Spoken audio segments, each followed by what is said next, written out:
Vamos a esperar un minutito a que salgan.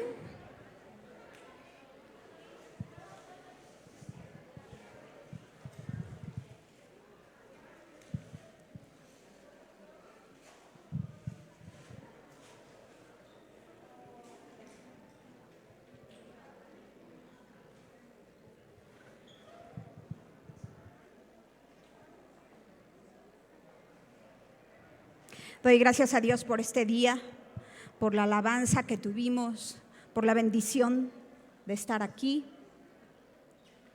por respirar un nuevo día. ¿Oramos? Gracias te damos, Señor Jesús, por esta mañana. Gracias por la bendición que tú nos das de estar como un cuerpo. Gracias, Señor, porque tú estás en medio de nosotros, tú lo has prometido, donde dos o más se reúnan, tú estás aquí, Señor. Gracias por tu palabra, abre nuestros corazones, abre nuestros oídos y que seamos hacedores de tu palabra. En el nombre de tu Hijo Jesucristo te lo pedimos, Dios. Amén. Bueno, el día de hoy quiero hablar de cómo Dios puede cambiar algo aparentemente malo en bien.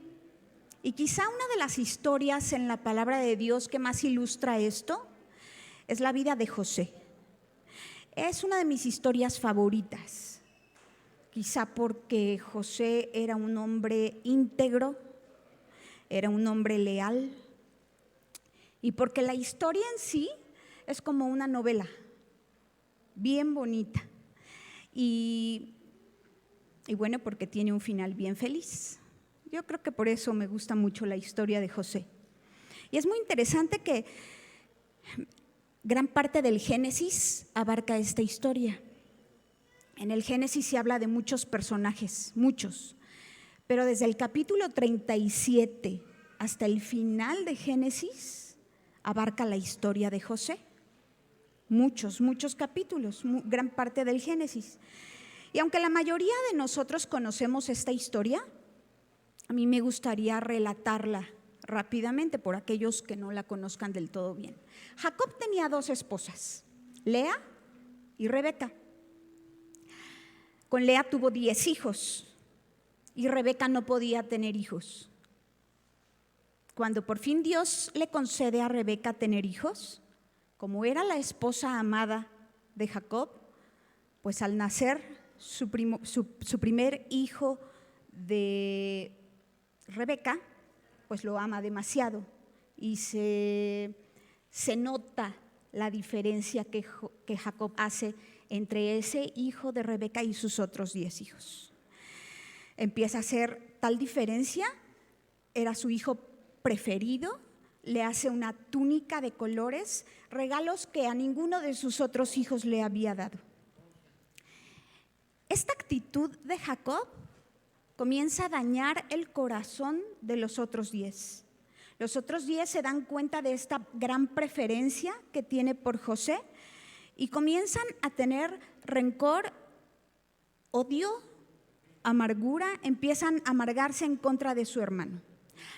Por otro lado, José pues se convierte en un niño mimado, en un niño consentido.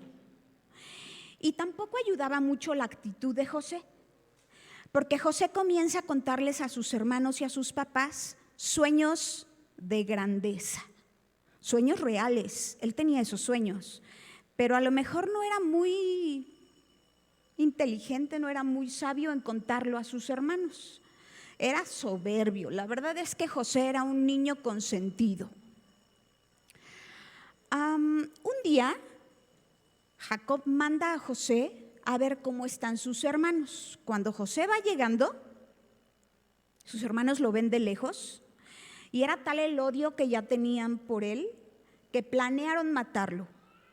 Solo que Rubén, el hermano mayor, no lo permitió. Dijo, no lo matemos, no hagamos este mal.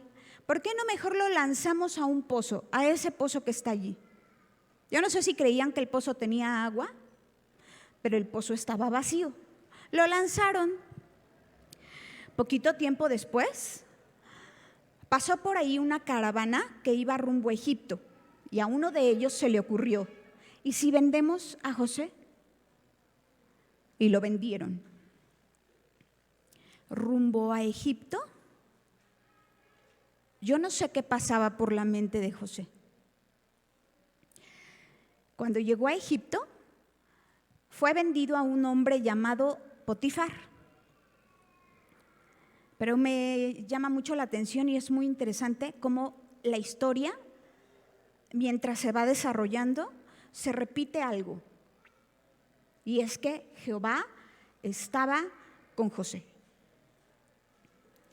Entonces, como Jehová estaba con José, cuando es vendido a Potifar, todo lo que José hacía iba bien.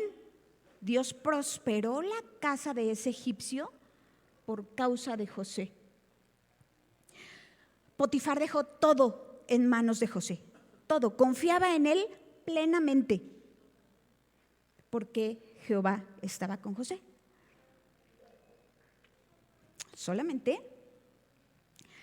que dice la Biblia que José no era de malos bigotes. José era súper galán. Y la esposa de Potifar se enamoró de él. Insistía constantemente en que José y ella se acostaran. Pero como lo dije al principio, José era un hombre íntegro, temeroso de Dios, y nunca cedió a acostarse con la esposa de Potifar. En una ocasión, ella entra donde está José y le vuelve a proponer que tengan relaciones sexuales. José dice que no y ella lo toma por la ropa y él sale huyendo y se queda con la ropa de José.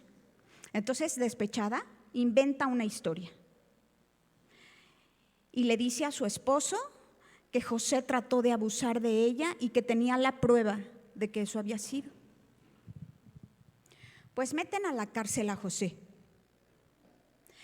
Solo que como Jehová estaba con José, todo lo que hacía en la cárcel también era prosperado. Dice la Biblia que el carcelero dejó también muchas cosas a su cargo. En una ocasión, 2 de los reos tuvieron sueños raros y comenzaron a platicarle a José estos sueños. Dios le dio a José el don de la interpretación de sueños. Entonces le dice a cada uno era el copero del rey y otro era el panadero, y a cada uno le dice el significado de su sueño. Tristemente al panadero le quitaron la vida, pero al copero le dijo: tú vas a regresar nuevamente a tu puesto. Cuando tú regreses, acuérdate de mí y Faraón, que yo estoy aquí injustamente. Pero al copero se le olvidó. Se olvidó y 2 años pasaron sin que el copero se acordara siquiera de José. Solo que Dios no se había olvidado de José. Dios estaba con José. Un día Dios le da al faraón un sueño y nadie en la corte podía interpretar y decirle al faraón qué significaba su sueño. No había una persona que pudiera decirle.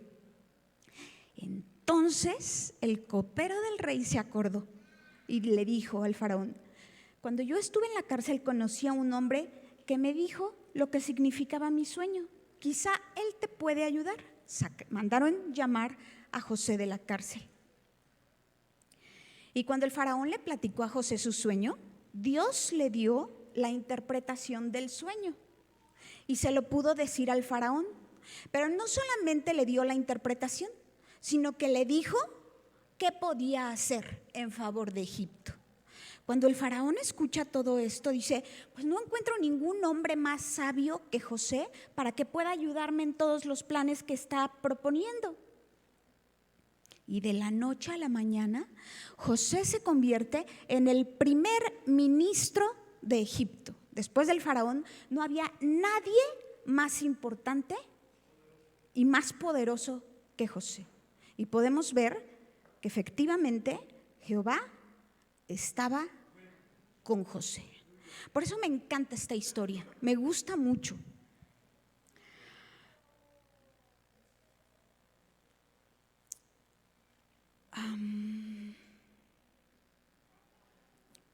Resulta que al final de la historia podemos ver cómo cuando nos adentramos a estudiar esta historia, al principio José seguramente no entendía lo que estaba pasando, por qué estaba pasando todo esto en su vida, porque ¿no les parece que es desgracia tras desgracia tras desgracia? Y él, además, injustamente. Pero cuando nos adentramos en esta historia, nos damos cuenta que, aunque parecía que estaba olvidado en la cárcel, aunque parecía que todo le estaba yendo mal, José sabía que Dios estaba con él. Algo hermoso es que casi al final de esta historia, cuando sus hermanos llegan a Egipto, después de años, llegan muertos de hambre a Egipto, pidiendo comida. No reconocen a su hermano, por supuesto, pero su hermano sí los reconoce a ellos. Entonces llegan suplicando por comida. Cuando llegan ante él y por fin José se da a conocer a sus hermanos y les dice: yo soy su hermano, soy José, al que ustedes vendieron. Ellos dicen: no, ya fuimos, o sea, nos va a matar. Pero me encanta porque en el capítulo 45, verso 5, mira lo que dice. José les dice a sus hermanos: ahora pues, no se entristezcan, ni les pese haberme vendido, porque para preservación de vida me envió Dios delante de vosotros. ¿Verdad que ya alcanzaba como a comprender los planes del Señor? Ya era otro hombre distinto al que había sido arrastrado a Egipto. Después muere su papá. Y sus hermanos pensaron: no, ahora sí, ya murió papá, ahora sí nos va a dar cuello José. Y en el capítulo 50, verso 19 y 20, miren cómo les responde José: no tengan miedo, ¿acaso estoy yo en lugar de Dios?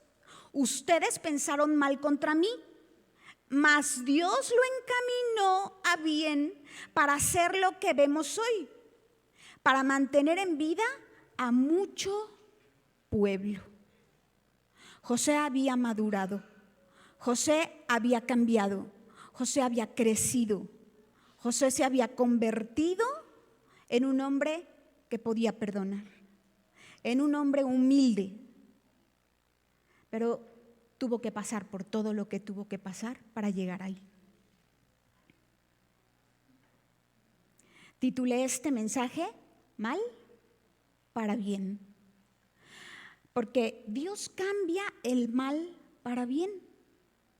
José termina comprendiendo los perfectos planes de Dios, pero esto no fue así cuando él era un chamaco consentido, cuando él era un niño soberbio. Tuvo que pasar por todo este proceso.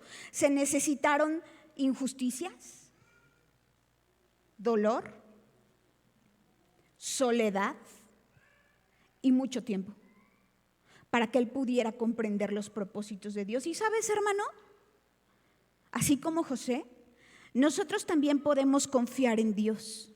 Nosotros también podemos, en cualquier proceso que estemos pasando, cualquier aflicción, cualquier problema, cualquier tribulación, nosotros podemos poner nuestra confianza en Él. No importa por lo que estemos pasando, por lo que nos haga pasar, y tampoco importa el tiempo que eso lleve. ¿Sabes por qué? Porque tu vida y mi vida están en las manos de Dios. Y nuestra confianza debe estar puesta en que Él tiene cuidado de nosotros. ¿Me acompañan a leer Primera de Pedro 4:12? Dice: queridos hermanos, no se sorprendan de las pruebas de fuego por las que están atravesando, como si algo extraño les sucediera. Como hijos de Dios, tenemos que sufrir. Es necesario padecer. Dios mismo permite en nuestras vidas tiempos difíciles y no debe sorprendernos. Dios es el que lo permite porque es necesario. Juan 12:24, Jesús comienza a explicarles a sus discípulos. Él ya los estaba preparando acerca de la cruz, acerca de su muerte. Mira cómo Jesús les dice a sus discípulos: de cierto os digo, que si el grano de trigo no cae en la tierra y muere, queda solo. Pero si muere, lleva mucho fruto. El que ama su vida la perderá, y el que aborrece su vida en este mundo, para vida eterna la guardará. Hablando de nuestro Señor Jesucristo, todo el ministerio y vida de Jesús adquieren valor en función de la cruz. Porque, hermano, aunque nos parezca extraño, ni los milagros, ni las enseñanzas, ni su ejemplar vida nos podían salvar. Lo único que nos dio salvación a ti y a mí fue su muerte en la cruz. Fue la cruz misma. Y Jesús les estaba diciendo eso a sus discípulos. Claro que para los discípulos perder la vida en la cruz parecía una tragedia. Ellos no lo aceptaban y no lo entendían. Pero lo que Jesús les está explicando es que esto precisamente era la clave del éxito. Que Jesús mismo había venido a morir y que la verdadera tragedia hubiera sido no morir en la cruz. Porque si el grano de trigo no cae y muere, no puede llevar fruto. Pero si cae y muere, lleva mucho fruto. Es difícil, los discípulos no lo alcanzaban a comprender. Por eso Pedro le dice que en ninguna manera te suceda eso. No lo comprendía. Ahora bien, el apóstol Pablo constantemente menciona en el Nuevo Testamento la frase en Cristo, ¿verdad? Lo leemos muchas veces, en muchas de las cartas de Pablo, dice en Cristo. ¿Qué significa en Cristo?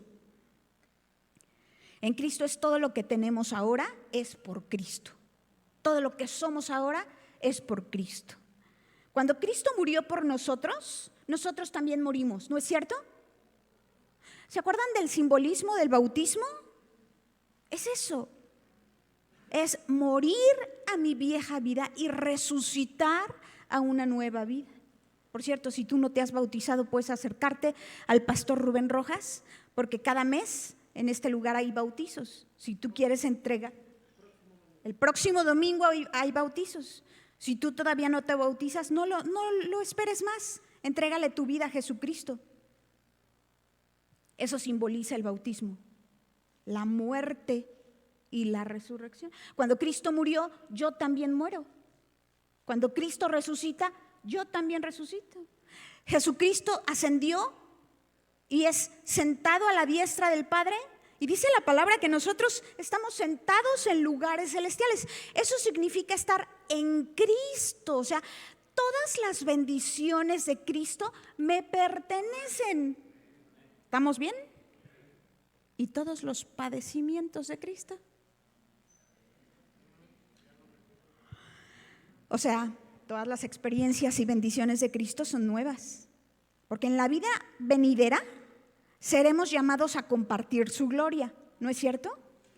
Pero en esta vida, lo cierto es que en esta vida somos llamados a compartir sus sufrimientos. También sus padecimientos y sufrimientos son nuestros. Leemos 2 de Corintios 1, del 4 al 7. Él nos consuela en todas nuestras dificultades, para que nosotros podamos consolar a otros. Cuando otros pasen por dificultades, podremos ofrecerles el mismo consuelo que Dios nos ha dado a nosotros, pues cuanto más sufrimos por Cristo, tanto más Dios nos colmará de su consuelo por medio de Cristo. Aun cuando estamos abrumados por dificultades, es para consuelo y la salvación de ustedes. Pues cuando nosotros somos consolados, ciertamente los consolaremos a ustedes. Entonces, pueden soportar con paciencia los mismos sufrimientos que nosotros. Tenemos plena confianza de que al participar ustedes de nuestros sufrimientos, también tendrán parte del consuelo que Dios nos da. Levante la mano quien disfruta del consuelo de Cristo. Levante la mano quien disfruta de la gloria de Cristo. Levante la mano quien disfruta de todas las bendiciones que tenemos en Cristo. Levante la mano quien disfruta del sufrimiento que tenemos en Cristo.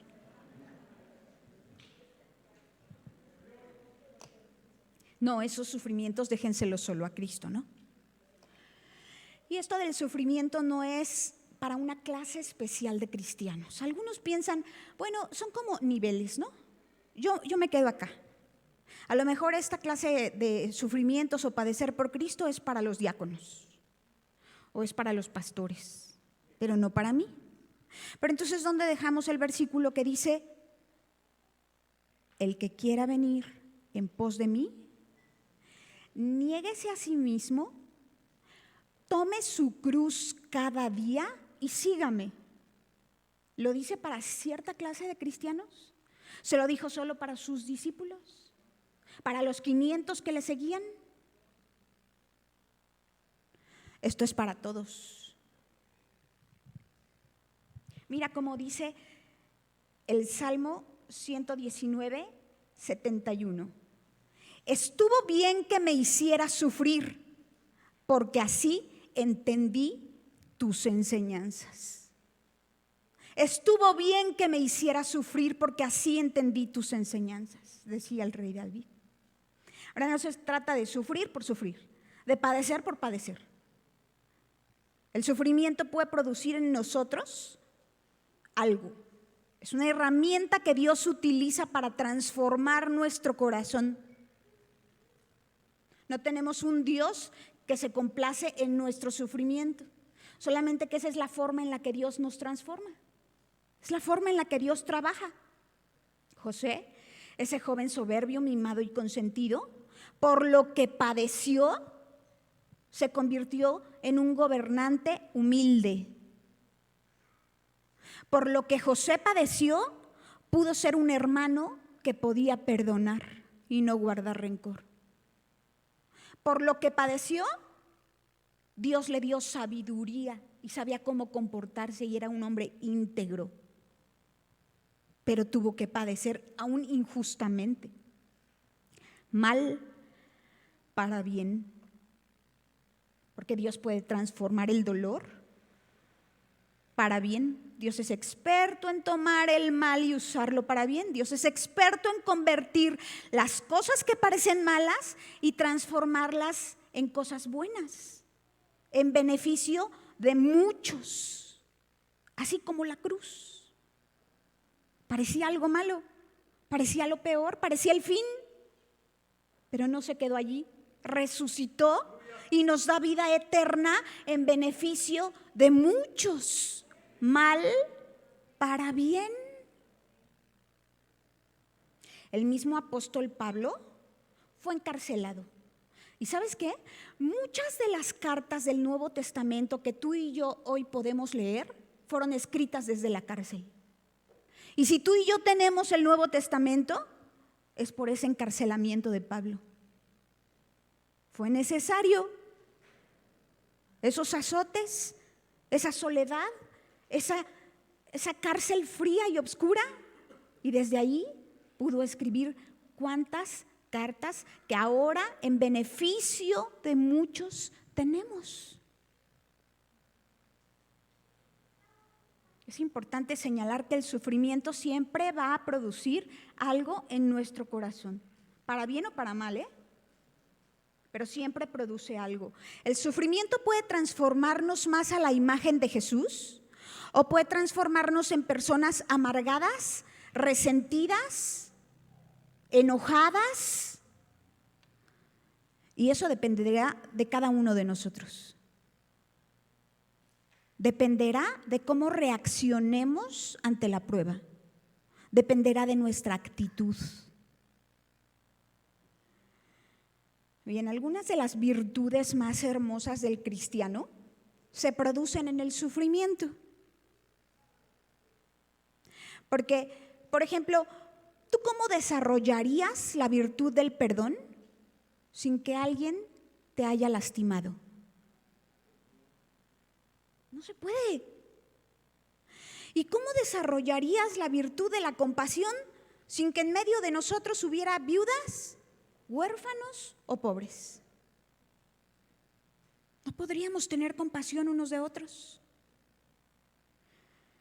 ¿Y cómo desarrollarías la virtud de la paciencia si nunca has esperado nada que te han prometido? ¿Verdad que el sufrimiento nos hace sensibles al dolor de los demás? ¿Verdad que cuando tú has pasado por algo fuerte, sabes lo que otros están pasando? Es necesario que suframos y que padezcamos para que podamos compadecernos unos de otros. Aunque mi papá y mi esposo ya les platicaron en domingos anteriores lo que viví hace un tiempo, quizá hay gente que no, y les quiero contar rápidamente. Cuando tú eres niño y te da varicela, resulta que el virus no desaparece como tal. Y aquí tengo a dos doctoras que me están escuchando y que me pueden decir si estoy bien o mal. El virus no desaparece como tal, el virus se aloja, ¿no? Entonces, cuando eres adulto y te bajan las defensas o tu sistema inmune está comprometido, el virus se reactiva. No se reactiva como varicela, sino como herpes zóster, que es como varicela pero solo en una zona de tu cuerpo. Te puede dar en la cintura, a algunas personas les da en el cuello, a otras hasta en la cabeza y a otros, el más común, en el pecho, en la axila y en la espalda. Sí, en la cara algunos, sí te da como varicela en esa zona porque salen ámpulas, después tienes comezón, te arde la piel, todo eso sí sucede en la zona donde te da. Pero lo característico del herpes zóster es el dolor. Un doctor, amigo de Jazz Martínez, me explicaba que es como el cable de la plancha. El virus se come o destruye el recubrimiento del circuito nervioso y entonces los cables quedan sin protección. Y eso es lo que provoca el dolor. Sientes toques eléctricos constantemente, fuertes. Algunos no sienten tan fuerte, otros sí, y creo que depende de la rapidez con que se trata el herpes zóster. Si tardas en reaccionar, entonces el dolor perdura más tiempo. Me oigo como doctora experta, he estado leyendo mucho acerca de eso. A mí me dio en el pecho, en la axila y en la espalda izquierda. Y de verdad, tuve 3 hijas, 3 cesáreas, y esto es muy fuerte. Ahora mismo tengo dolor, solo que ya es mucho menos. Gracias a Dios los medicamentos han estado haciendo y ya no duele tanto. Pues todo esto ha servido para estar con el Señor. Estuve 30 días en cama, porque además el herpes zóster no se contagia, pero sí puedo contagiar varicela tipo 1 y a mis hijas no les dio. Entonces estuve aislada en la recámara 30 días. Nosotras somos de mucho contacto, nos abrazamos, nos besamos, nos tocamos, entre ellas y conmigo, y despiertan y se meten a mi cama y necesitan un apapacho. Y 30 días no podían tocarme. Sí fue fuerte. Pero fue un tiempo que Dios quería que yo estuviera allí. Dios me quería tranquilita. Y una de las cosas que Dios me ha querido enseñar es eso, la paciencia. ¿Quién le ha pedido paciencia a Dios? Señor, yo quiero ser más paciente. Mis hijas seguramente le han pedido por mí. Señor, haz a mi mamá más paciente. Y tenía que sentir toques eléctricos y dolor para estar tranquilita y para estar paciente. No digo que soy la más paciente, yo sé que Dios está trabajando conmigo, porque esas son sus formas. Así trabaja el Señor. ¿Quieren saber la definición de paciencia que encontré?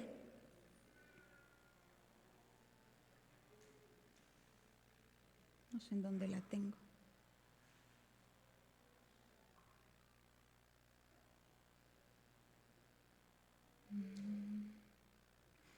Paciencia es la capacidad de aceptar o tolerar demoras, problemas y adversidades.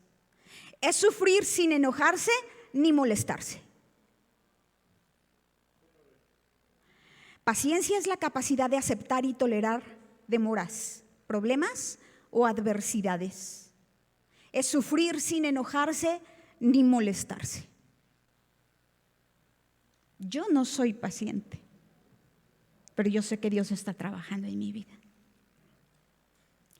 Yo sé que tú y yo le hemos pedido a Dios que nos cambie, que ya no queremos ser así, que hay cosas de nosotros que le ofenden. Yo sé que si tú eres hijo de Dios le has pedido eso al Señor. Yo se lo he pedido. Transfórmame, cámbiame, ya no quiero ser así. Así es como trabaja el alfarero. Así es como trabaja con el barro. Y nosotros somos el barro y Él es el alfarero. Cuando yo iba en la secundaria, yo llevé taller de cerámica. El maestro era muy buen maestro. Es raro ese taller, pero me encantaba. Era muy estricto. Les voy a contar cómo trabajábamos con el barro. Él tenía un barril lleno de barro y el barro estaba duro, frío y sin forma. Entonces llegábamos al taller y nos daba como una del tamaño de una pelota, de un balón de básquetbol, así una bola de barro, así sin forma, frío. Y él nos dijo, si ustedes hacen trampa y no siguen el proceso, yo me voy a dar cuenta. Y al final todos nos vamos a dar cuenta, porque su pieza no va a salir bien. Ustedes tienen que seguir las instrucciones. Entonces nos daba la bola de barro y sobre una franela teníamos que formar a golpes con el puño, amasar el barro hasta que teníamos un barro suavecito. Cuando el barro ya estaba moldeable, teníamos que formar una plancha como de 1,5 centímetros y sobre la plancha cortábamos los moldes y después los juntábamos y después se metía al horno. Ajá. Y cuando salía del horno podías decorar la pieza. Había chavos que hacían trampa.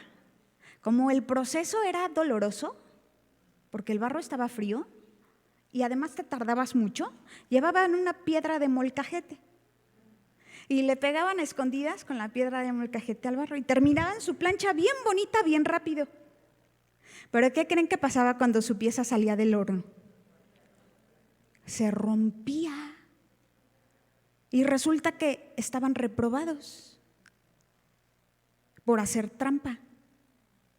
A veces tú y yo queremos hacer trampa y tratamos de huir de los problemas y tratamos de acomodar las situaciones para que no nos suceda y tratamos de vivir cómodamente y huimos de los problemas. Pero tarde o temprano, si tú eres hijo de Dios, vas a enfrentar, porque Dios trata con nosotros de esa manera. Los que no hacían trampa, cuando salía su pieza del horno, salía completita. Llegamos a hacer floreros, tazas, platos, y te daba un buen de gusto ver que tú sí podías decorar la pieza porque estaba completa y no se rompía, si había sido un proceso doloroso. Si había sido tardado, mucho más tiempo te había tomado, pero al final tenías tu pieza. Así es como trabaja. ¿Quién? Gaby sabe de eso, ¿verdad, Gaby? Así es como trabaja Dios en nuestras vidas. Entonces, ¿cuál debe ser nuestra actitud ante el sufrimiento? Rápidamente voy a leer varias citas. Pero yo quiero que cuando tú escuches cada una de estas citas, pienses cuál debe ser entonces mi actitud ante el sufrimiento. ¿Ok? Santiago 1:2. Tened por sumo gozo, hermanos míos, el que os halléis en diversas pruebas. ¿Cómo? Tened por sumo gozo. La segunda, Romanos 12:12. Gozaos en la esperanza, perseverando en el sufrimiento, dedicados a la oración. Estos dos hablan de que tengamos mucho gozo en el sufrimiento. Vamos a Juan 16:33, por favor. Ese dice: estas cosas os he hablado para que en mí tengáis paz. En el mundo tendréis aflicción, pero confiad, yo he vencido al mundo. Esta habla de confianza y paz en el Señor. Vamos a Romanos 5:3. No solo esto, sino que también nos gloriamos en las tribulaciones, sabiendo que la tribulación produce. ¿Que la tribulación produce? Primera de Pedro 4:13. En cambio, alégrense mucho, porque estas pruebas los hacen ser partícipes con Cristo. ¿Se acuerdan? En Cristo. Partícipes con Cristo de su sufrimiento, para que tengan la inmensa alegría de ver su gloria cuando sea revelada a todo el mundo. Y Hebreos 12:2 dice que Jesús, por el gozo que tenía delante, sufrió la cruz, menospreciando el oprobio. El gozo que nos espera a ti y a mí es un gozo eterno. Yo no sé cuál sea tu esperanza mayor, pero mi esperanza en esta vida es ver a Cristo un día cara a cara. Yo sé que le veré y Cristo viene por mí. Esa es mi mayor esperanza y no se compara con nada de lo que yo pueda vivir aquí. Ningún dolor, ningún sufrimiento, por más grande que sea, se compara con que yo un día estaré con Él. Y ese gozo que yo tengo por delante puede darme la fortaleza para vivir lo que sea que yo tenga que vivir.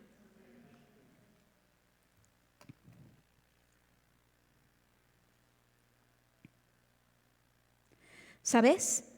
No hay corona sin cruz, ni para Cristo ni para mí. No hay regocijo sin lágrimas, ni para Cristo ni para ti. No hay resurrección sin muerte.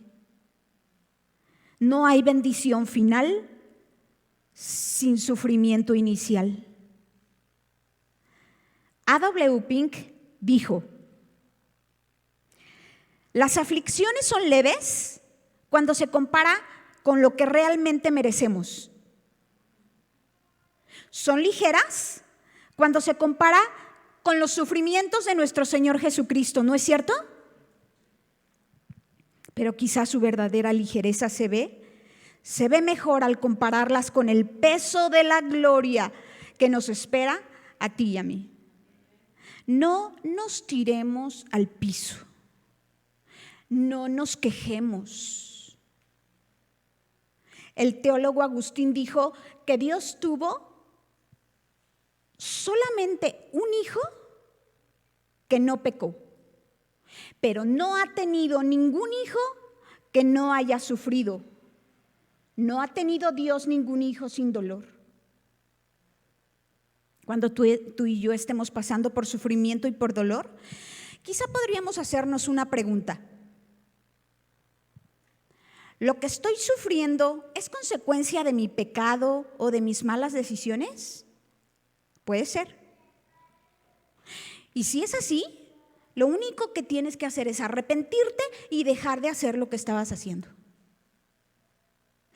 Pero si no tiene nada que ver con tu pecado, ni con malas decisiones, lo que tú estás sufriendo, entonces debemos confiar en el Señor.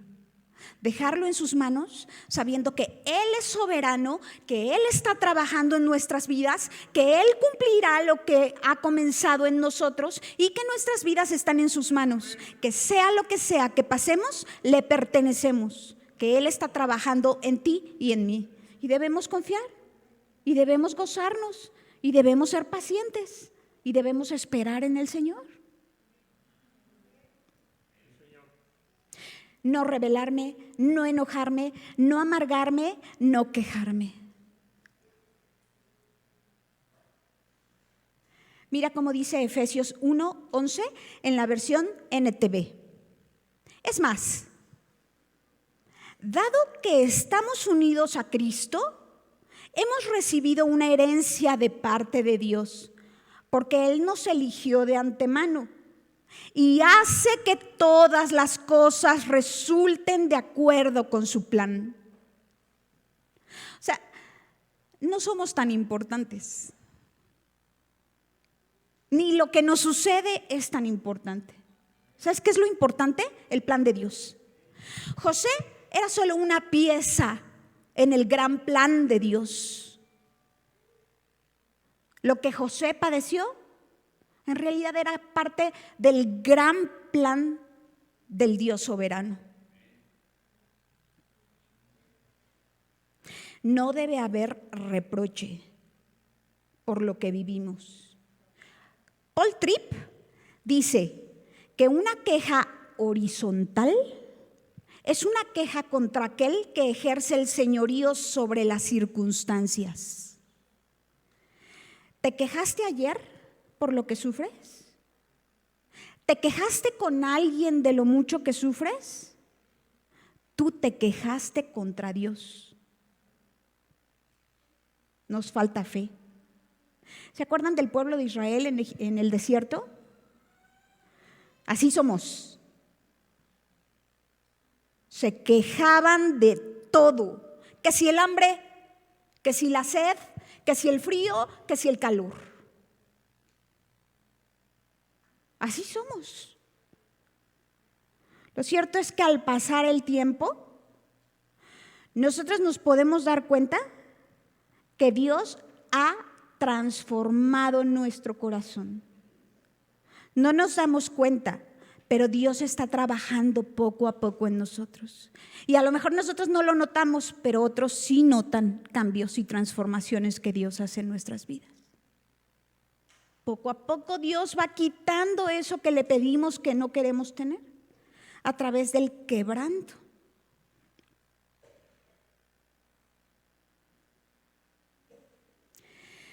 Confiemos en el Señor. Yo no sé lo que nos depara el futuro. Yo no sé. Ahora soy muy feliz con mi esposo, con mis hijas. Es una etapa que estoy disfrutando de ellas mucho. Mucho. Soy muy feliz con mi familia, pero yo no sé lo que depara el futuro.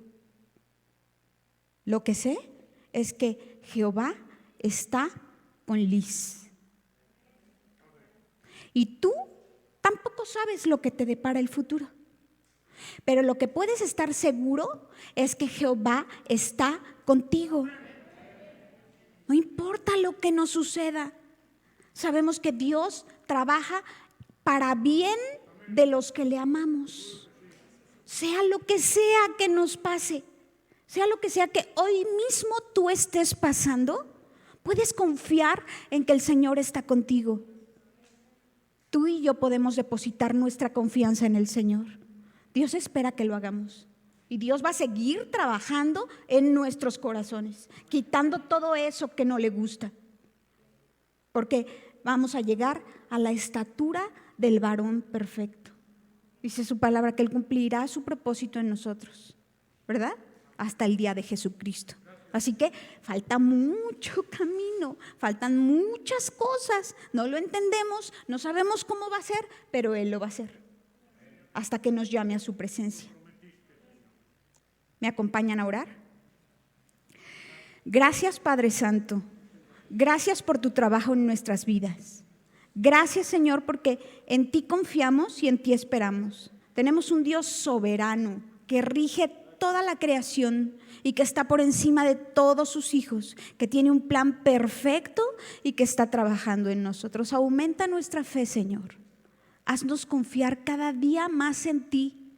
Haznos depender de ti y que no estemos quejándonos, que no tengamos malas actitudes, que no estemos amargándonos por todo lo que pasamos, que sepamos que podemos compartir también tu sufrimiento.